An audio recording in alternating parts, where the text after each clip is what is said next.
마태복음 14장 22절에서 33절까지 말씀입니다. 마태복음 14장 22절에서 33절까지 말씀 한 절씩 교독하시고 마지막 절은 함께 읽겠습니다. 마태복음 14장 22절에서 33절 말씀. 우리 신약성경 24페이지 정도 있습니다. 우리 찾으시면 한 절씩 교독하시고 마지막 절을 함께 읽겠습니다. 제가 먼저 읽습니다. 예수께서 즉시 제자들을 재촉하사 자기가 무리를 보내는 동안에 배를 타고 앞서 건너편으로 가게 하시고 보내신 후에 기도하러 따로 산에 올라가시니라. 저물매 거기 혼자 계시더니 배가 이미 육지에서 술이나 떠나서 바람이 거스름으로 물결로 말미암아 고난을 당하더라. 밤 사경에 예수께서 바다 위로 걸어서 제자들에게 오시니 제자들이 그가 바다 위로 걸어오심을 보고 놀라 유령이라 하며 무서워하여 소리 지르거늘 즉시로 이르시되 나니 두려워하지 말라. 베드로가 대답하여 이르되 주여 만일 주님이시거든 나를 명하사 물 위로 오라 하소서 하니 오라 하시니 베드로가 배에서 내려 물 위로 걸어서 예수께로 가되 바람을 보고 무서워 빠져가는지라 소리질러 이르되 주여 나를 구원하소서 하니 즉시 손을 내밀어 그를 붙잡으시며 이르시되 믿음이 작은 자여 왜 의심하였느냐 하시고 배에 함께 오르매 바람이 그치는지라 배에 있는 사람들이 예수께 절하며 이르되 진실로 하나님의 아들이로소이다 하더라. 아멘. 네, 우리 옆에 있는 지체들과 이렇게 인사하겠습니다. 새해 복 많이 받으십시오. 새해 복 많이 받으십시오. 네, 한 번 더 인사하겠습니다. 오늘 제목을 인용해서 인사하실 텐데요. 무리를 걸읍시다. 네, 무리를 걸읍시다. 네, 무리를 걸읍시다. 이 시간에는 오늘 본문의 말씀을 가지고 무리를 걷는 자라는 제목으로 은혜를 나누려고 합니다. 여러분들은 오늘 본문의 제목과 본문의 말씀을 읽으면서 여러분 오늘 본문에서 나오는 무리를 걷는 자가 누구라고 생각하십니까? 베드로라고 생각하시는 분들도 계실 수 있는데 맞습니다만 절반만 맞습니다. 사실 오늘 우리가 읽은 이 사건의 주인공은 예수님이십니다. 그런데 우리는 너무나 쉽게 이 단락을 오늘 이 한 단락의 주인공을 베드로로 착각합니다. 마치 이 단락의 소제목이 무리를 걸은 베드로라고 적혀 있는 것처럼 착각하죠. 그런데 성경에 보면 분명히 이 단락의 제목은 무리를 걸으시다라고 적혀져 있습니다. 그러니 오늘 이 단락에서 무리를 걸어서 제자들에게 오신 예수님의 이 사건은 사실은 25절에서 32절, 33절로 바로 이어져도 전혀 문제될 것이 없는 사건이었습니다. 정말 그런지 한번 본문을 이렇게 붙여놨는데 25절, 32절, 33절 같이 쭉 이어서 한번 읽어보겠습니다. 시작. 밤 사경에 예수께서 바다 위로 걸어서 제자들에게 오시니 배에 함께 오르매 바람이 그치는지라 배에 있는 사람들이 예수께 절하며 이르되 진실로 하나님의 아들이로소이다 하더라. 아멘. 이렇게 예수님의 물 위로 걸어온 사건을 통해서 지금 성경이 보여주려고 하는 핵심이 뭐냐면 원래는 예수님의 메시아 되심, 즉 예수님의 하나님의 아들 되심을 증명하기 위한 기적이었습니다. 그리고 따지고 보면 마태복음 14장에 있었던 이 사건 앞에 있었던 오병이어 사건도 그렇고 오늘 우리가 다루고 있는 무리를 걸으신 사건도 그렇고 모두가 이 기적의 목적이 뭐냐면 예수님의 메시아 되심, 하나님의 하나님 되심, 또 예수님의 하나님 아들 되심을 증명하기 위한, 그리고 그 기적을 통해서 이 제자들이 또 예수님을 따르던 많은 무리들이 예수님의 메시아 되심을 믿게 하기 위해서 일으키신 사건이었다라는 거죠. 여러분 이걸 꼭 잊지 마시기를 바랍니다. 그리고 베드로가 무리를 걸은 사건도 결코 예수님의 이 오라 하는 허락, 예수님의 이 말씀이 없었다면 일어날 수 없었습니다. 또한 베드로의 순종이 없었다면 일어날 수 없었다라는 것도 우리가 꼭 기억하셔야 됩니다. 즉 하나님께서 기적을 일으키시는 목적은 언제나 동일하게 하나님의 하나님 되심을 증명하는 것, 예수님이 하나님의 아들 되심, 메시아 되심을 증명하기 위해서 기적을 일으키신다라는 것, 그리고 그 기적은 언제나 하나님의 말씀과 그 말씀에 따른 믿음의 순종이 있을 때에야 일어난다라는 점을 여러분 절대로 잊지 마시기를 바랍니다. 여러분, 이 전제를 분명하게 하고 나서 오늘 본문의 말씀을 보면 베드로의 이 물 위를 걸은 사건이 오늘날 우리에게 얼마나 큰 도전과 소망을 주는 그런 사건인지 더 많이 더 우리가 새롭게 알 수 있습니다. 물 위를 걷는 자가 여러분 하나님이신 예수님만이 이렇게 할 수 있다는 것이 아니라 오늘 베드로가 물 위를 걸은 사건을 통해서 예수님의 명령에 믿음으로 순종한 베드로도 물 위를 걸었다라는 그 사실 때문에 우리에게 더 큰 소망과 도전이 되어진다라는 거지요. 풍랑 속에서 물 위를 걸어오신 예수님을 보고 나도 물 위를 걸어서 당신께 가게 하여 주시옵소서라고 다소 엉뚱한 발상의 그런 베드로의 요구, 그 요구가 없었다면 우리는 결코 우리도 베드로처럼 물 위를 걸을 수 있구나라는 이런 생각도 못했을 텐데, 베드로의 이런 엉뚱한 강구와 또 그런 그 상상의 강구, 그런 강구를 통해서 그것이 또 현실로 이루어지는 것들을 보면서 오늘 우리도 베드로처럼 하나님의 말씀에 믿음으로 순종하면 물 위를 걸을 수 있구나라는 이런 믿음의 이 도전들이 생긴다라는 거죠. 그래서 오늘 이 시간에는 베드로의 이 믿음의 순종을 조금 더 살펴보면서 우리도 예수님과 같이 그리고 베드로와 같이 물 위를 걸을 수 있는 은혜를 누리는 방법을 배워가시는 그런 귀한 시간이 되길 예수님의 이름으로 축복합니다.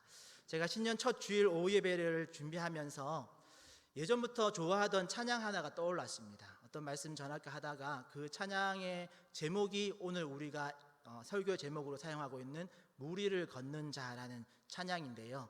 나중에 여러분 예배 마치고 한번 이 찬양 검색해 보시면 좋을 것 같은데, 물론 이 찬양 안에도 보면 가사에 보면 베드로의 관점에서 쓰여진 곡입니다.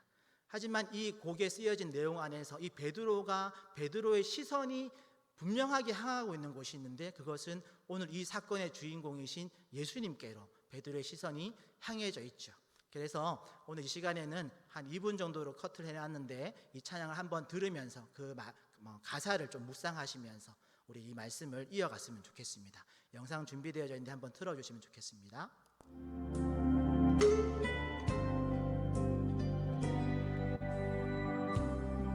주님 나를 부르시니 두려움 없이 배에서 나가리라.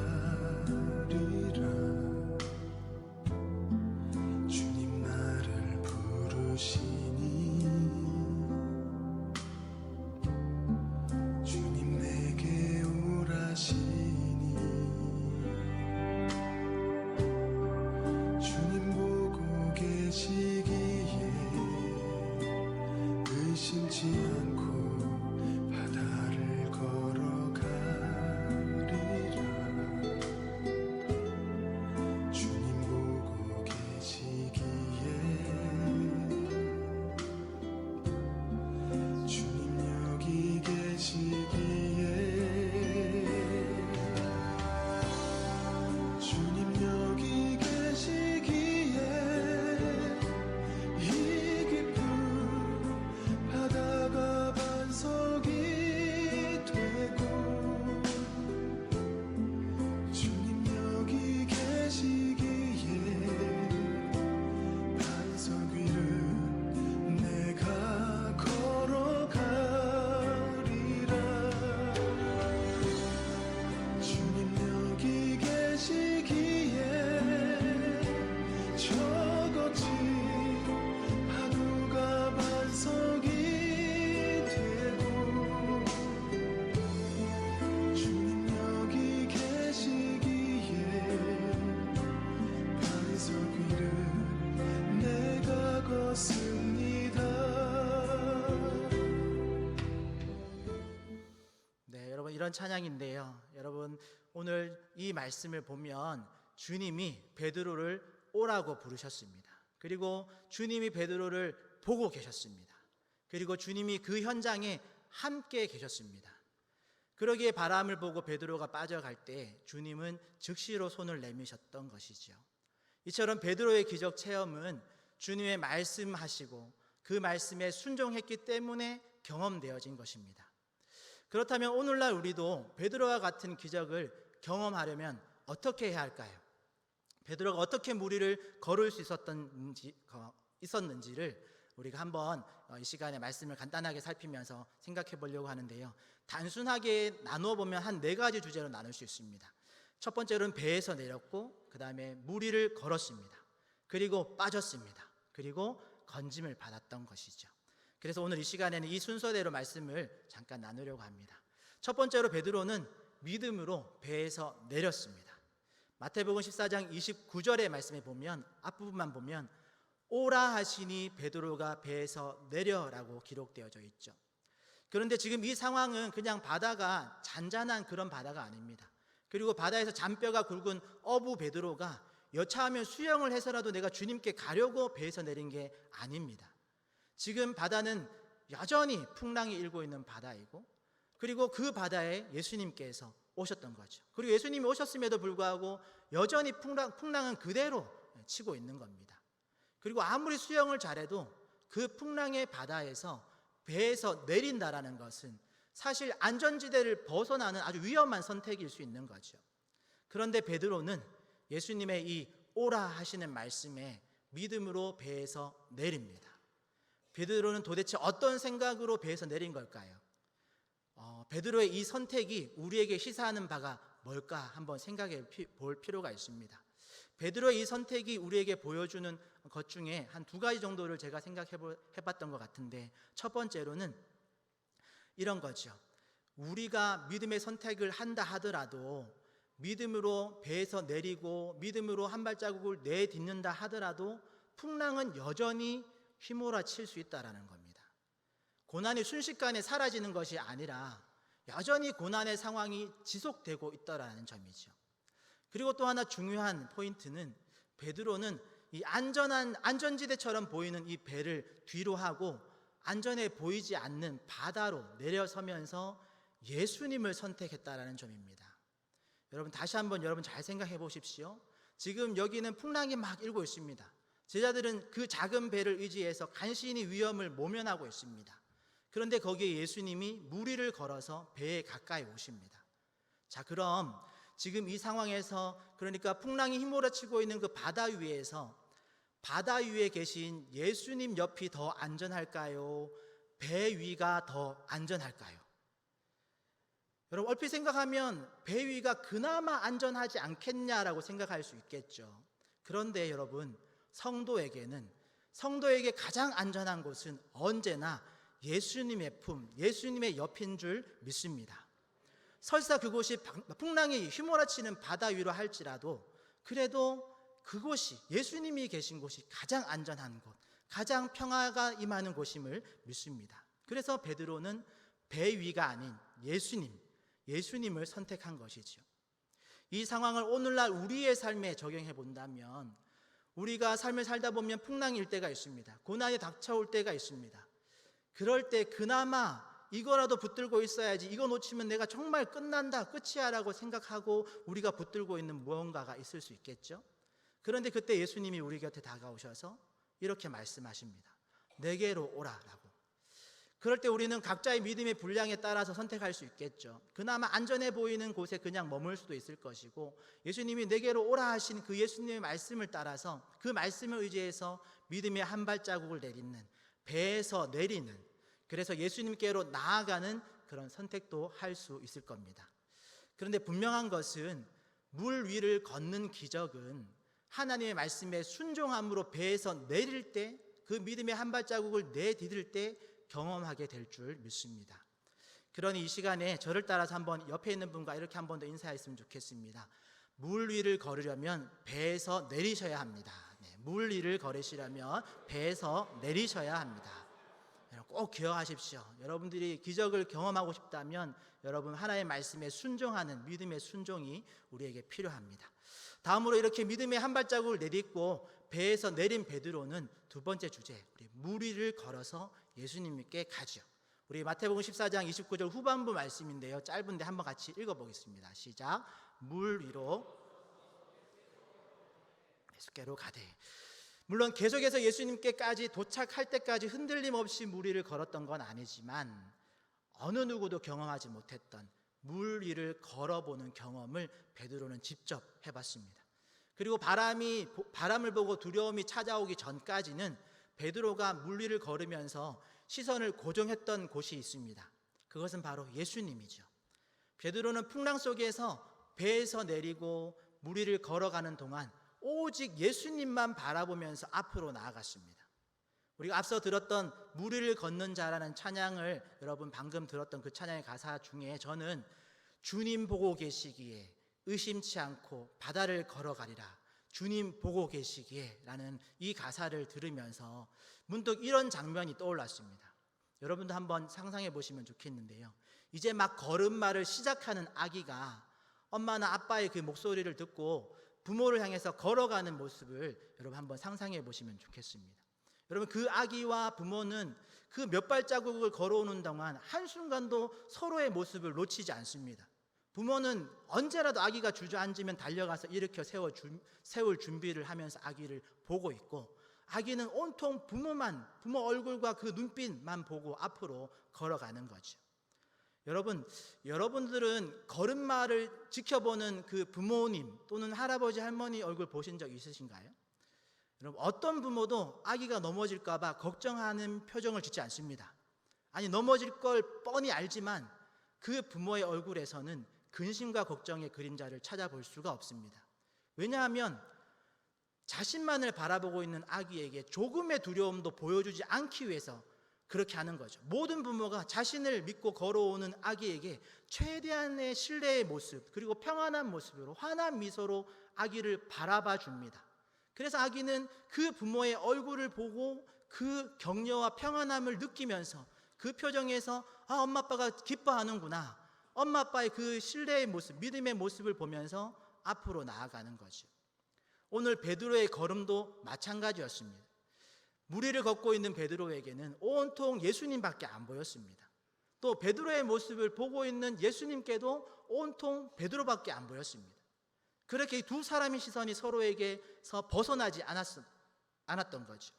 그럴 때 기적을 경험하게 되는 줄 믿습니다. 하나님과 우리의 시선이 마주치고 서로 간에 이 완벽한 신뢰의 끈이 연결되어져 있을 때 하나님의 놀라운 은혜가 우리를 기적의 자리로, 그 기적을 감탄케 하는 자리로 이끄시는 줄 믿습니다. 그런데 이렇게 물 위를 걸었던 베드로에게 곧 다시 시련이 찾아오지요. 세 번째 주제였던 물에 빠지게 되어진 겁니다. 우리 마태복음 14장 30절 전반부의 말씀 같이 읽어보겠습니다. 시작. 바람을 보고 무서워 빠져가는지라.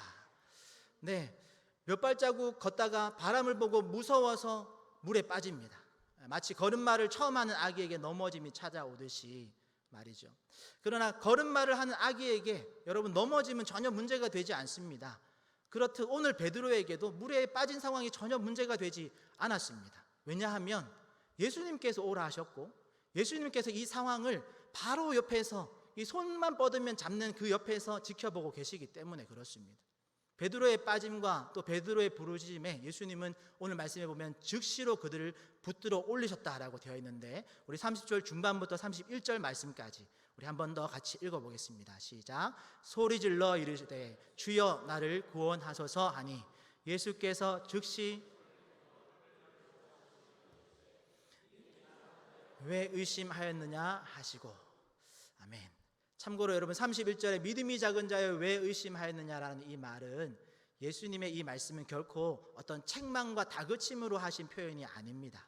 이 말은 아기의 걸음마를 지켜보고 있던 부모가 몇 걸음 걷지도 못하고 주저앉은 아이에게 달려가서 그 아이를 품에 안으면서 괜찮아, 잘했어, 오늘은 2걸음이나 더 걸었네, 잘했어 라고 하는 이 말과 같이 격려와 또 신뢰가 묻어나는 표현입니다. 마치 우리가 처음 자전거를 배울 때 아빠가 우리 뒤에서 잡아주시다가 어느 순간 손을 놓고 우리 혼자서 달려가도록 이렇게 하시는 거죠. 그리고 뭔가 입김새가 이상해서 뒤돌아보면 아빠가 저만큼 떨어져 있는 거죠. 아빠가 손을 놓은 걸 알아차리고 당황해서 넘어지면 그때 달려와서 아이를 보면서 어느 아버지가 막 화를 내면서 아빠만 믿고 달려가면 되는데 왜 넘어졌냐 이렇게 다그치거나 화내는 아빠가 없지요. 네. 어느 아빠도 그렇게 자전거 처음 타는 날 넘어졌다고 화내는 아빠는 없습니다. 모든 부모가 동일하게 이렇게 말합니다. 잘 탔는데 조금만 더 갈 수 있는데 왜 돌아봤냐고. 이제 아빠가 안 잡아줘도 이렇게 잘 타니까 이제 더 잘할 수 있다라고. 그리고 오늘 이만큼 탄 거도 충분히 잘했다고. 그리고 이만큼 탄 거도 대단한 거라고 하면서 그 넘어진 자녀를 일으켜 세우고 부드러운 말로 격려하면서 다시 자전거를 탈 수 있도록 도와주는, 다시 세워주는 그런 표현인 거죠.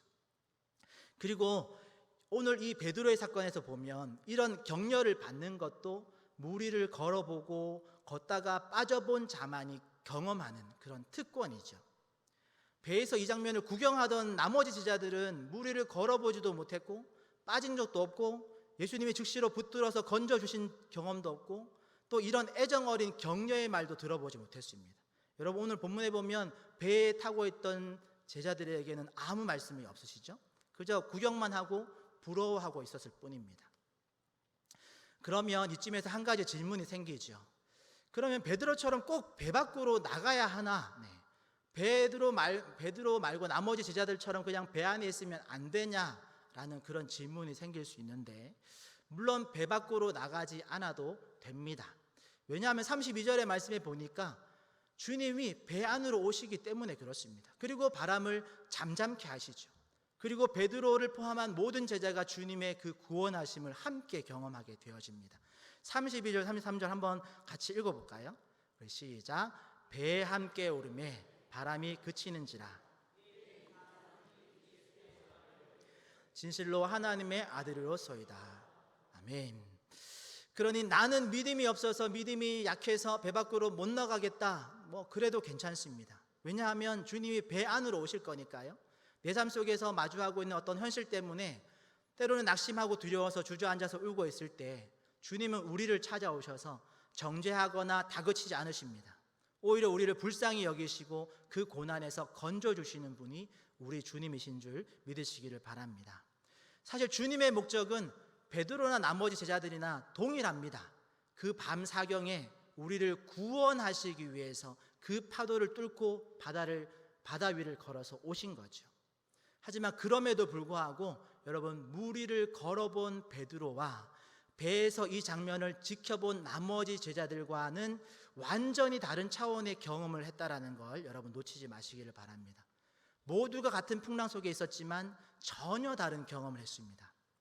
자, 그렇다면 이렇게 베드로의 물 위를 걷는 기적 체험을 통해서 우리는 무엇을 배울 수 있을까요? 그것은 이 물 위를 걷는 일은 예수님만 가능한 게 아니라 예수님을 믿고 그 예수님의 말씀에 순종하는 자는 베드로든지 다른 제자든지 오늘날 우리든 누구든지 가능하다라는 것을 배울 수 있습니다. 특히나 우리가 신앙생활 하다 보면 하나님의 말씀을 듣고 그 말씀을 붙들고 나아가도 고난이 일순간에 없어지거나 파도가 잠잠해지지 않을 때가 있습니다. 여전히 고난이 그 폭풍우가 계속 몰아치는 경우들이 있다라는 거죠. 그럴 때 여러분, 오늘 이 말씀을 기억하시면 좋겠습니다. 그 풍랑 속에서 예수님과 베드로는 이 물 위를 걸은 기적을 체험했었다라는 이 말씀을 기억하시면 좋겠습니다. 때로는 우리가 기대하는 방법처럼 문제가 일순간에 없어지지 않고 고난이 일순간에 해결되지 않더라도 예수님을 바라보면서 예수님의 말씀을 의지해서 배에서 내리면 그곳이 반석이 되어서 물 위를 걷게 하실 것을 믿음으로 바라볼 수 있길 축복합니다. 그러니 풍랑 속에서 내가 선 곳이 반석이 된다라는 말은 문제가 없어진다라는 말이 아니죠.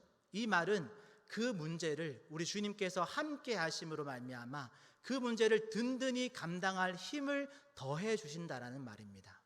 그리고 이런 믿음의 순종과 하나님의 역사하심의 경험들이 이게 반복되면서 우리의 믿음이 자라는 줄 믿습니다. 그래서 소망하기는 2025년을 시작하면서 우리의 신앙생활 속에서 나는 어떤 부분에서 오늘 이 무리를 걷는 것 같은 그런 도전 또는 그런 경험을 할 수 있을까라는 질문을 우리 각자 스스로에게 해보면 좋겠습니다. 물론 우리가 예상치 못한 또는 원치 않는 어떤 고난 속에서 이런 경험을 할 수도 있겠지만, 우리가 오늘 이 주제를 조금 관점을 넓혀보면 우리가 안전하다고 느끼는 그런 어떤 배와 같은 상황 속에서 예수님이 계신 그런 바다와 같은 상황, 그곳으로 배에서 내리는 그 도전을 통해서 물 위를 걷는 경험들을 얼마든지 우리가 선택해서 경험할 수가 있습니다. 예를 들면 이런 거죠. 주일 예배만 드리시는 분들이 계시다면 수요 예배와 금요 기도의 자리를 도전해 보는 겁니다. 주님을 만날 수 있는 예배의 자리에 주님이 오라 하실 때 순종함으로 도전해 보는 거죠. 혹시나 새벽 기도회를 한 번도 나가보시지 않은 분들이 계시다면 오늘 주보에도 광고가 나갔지만 우리 다음 주 13일부터 특별 새벽 기도회 주간이 있습니다. 여러분 365일 새벽 기도회에 다 나가지는 못하더라도 이렇게 특세 있을 때만큼은 여러분 우리가 믿음으로 도전해 보는 거죠. 그리고 그곳에서 그 새벽에 하나님을 만나는 놀라운 기적들을 경험하게 될 줄 믿습니다. 참고로 여러분 겨울방학 특강이 있습니다. 큐티 세미나와 역사서 토바보기가 오픈했는데요. 여러분 직장을 다니시는 분들에게 막 목요일 금요일 회사까지 빠지면서 참석하라고 도전할 수는 없겠지만 여러분 겨울방학 동안 목요일 금요일 댁에 계신 분들은 도전해 보시기를 바랍니다. 여러분 말씀을 한 번 더 보고 묵상하는 그 자리에 여러분들 예수님께서는 너무 관거같고 양승현 목사님과 제가 초대합니다. 아직 신청자가 많지 않아서 여러분 한 주 남았는데 여러분 나가실 때 꼭 신청서 쓰시고 그래서 많이 참석하셔서 이 방학에 겨울 방학에 하나님의 말씀 한 번 더 우리 같이 나눌 수 있는 자리에 초대하니까 여러분들 말씀에 순종해서 한번 도전해 보시기를 바랍니다. 그리고 이렇게 작은 것 하나하나가 모여서 하나님의 말씀에 순종함으로 우리가 한 발자국 한 발자국 내딛다 보면 우리의 신앙이 쑥쑥 자라는 것을 여러분 경험하게 되실 겁니다. 그래서 올 한 해는 정말 안전하고 익숙한 그런 배 위와 같은 그곳에서 그냥 기적을 경험하는 누군가를 구경만 하고 있는 거가 아니라 때로는 예수님께서 오라 하시는 그 자리가 내가 지금 있는 곳보다 더 불안해 보이고 더 부담스러워 보이더라도 우리 주님이 오라 하시면 배에서 내려보는, 그래서 내가 선 곳이 반석이 되는 경험을 하는 우리 모두가 되시기를 축복합니다. 하나님께서 홍해와 같은 문제 앞에 우리를 세우실 때는 하나님께 다 계획이 있습니다. 우리가 예상하면서 모세처럼 그 바다가 홍해가 갈라지게 하지 않는다고 하시더라도 그 바다를 반석처럼 걷게 하실 수 있는 분이 우리 하나님이신 줄 믿습니다. 내 앞에 바다가 갈라지지 않으면 주가 나로 바다 위를 걷게 하리. 여러분 이 믿음의 고백이 우리에게 있어야 될 줄 믿습니다. 그리고 베드로가 오늘 여기에서 무리를 걸었다고 해서 계속해서 무리를 걸은 건 아니죠. 걷다가 빠지기도 하고 또 건짐을 받기도 하고 그러면서 또 예수님의 그 붙들어 주심, 그리고 괜찮아 잘했어 또 해보자 다음엔 더 잘할 수 있어 라는 이런 격려와 지지를 받으면서 다시 일어날 수 있을 것입니다. 무리를 걷는 기적은 여러분 배 밖으로 나가야만 경험할 수 있다는 것, 여러분 배 밖으로 나가야 또 다른 차원의 주님을 경험할 수 있다는 것, 그리고 그 걸음을 걷는 동안에 주님께 우리가 시선을 고정하고 그리고 주님도 나를 지켜보고 계심을 여러분 확신하면서 그 걸음을 끝까지 걸어가시기를 축복합니다. 혹 넘어지더라도 다시 일으켜 세워주실 주님을 믿는 그 믿음으로 우리가 앞으로 나아갔으면 좋겠습니다. 그러면서 우리의 믿음이 자라는 거죠. 엄마 아빠가 나만 보면서 또 내가 엄마 아빠만 보면서 내딛었던 그 첫 걸음마의 한 발자국, 그리고 그 이후로 수없이 넘어짐을 통해서 우리가 걸음마를 배웠고 지금 여기까지 걸어온 줄 믿습니다. 그렇듯 우리의 믿음의 순종, 작은 순종 하나하나가 쌓여서 하나님과 이 신뢰의 관계를 더 깊이 있게 만들고 또 크고 작은 그 기적을 예수님과 함께한 추억으로 쌓아가게 하실 줄 믿습니다. 그래서 부디 우리 구미강동교회 모든 성도님들은 예수님처럼 그리고 베드로처럼 말씀에 순종함으로 무리를 걷는 이 길을, 이 십자가의 길을 구경꾼이 아닌 직접 경험한 유경험자로 살아가는 그런 놀라운 은혜가 2025년 이 한 해 동안 많이 있으시기를 예수님의 이름으로 축복합니다. 그래서 이 시간에 말씀 생각하면서 우리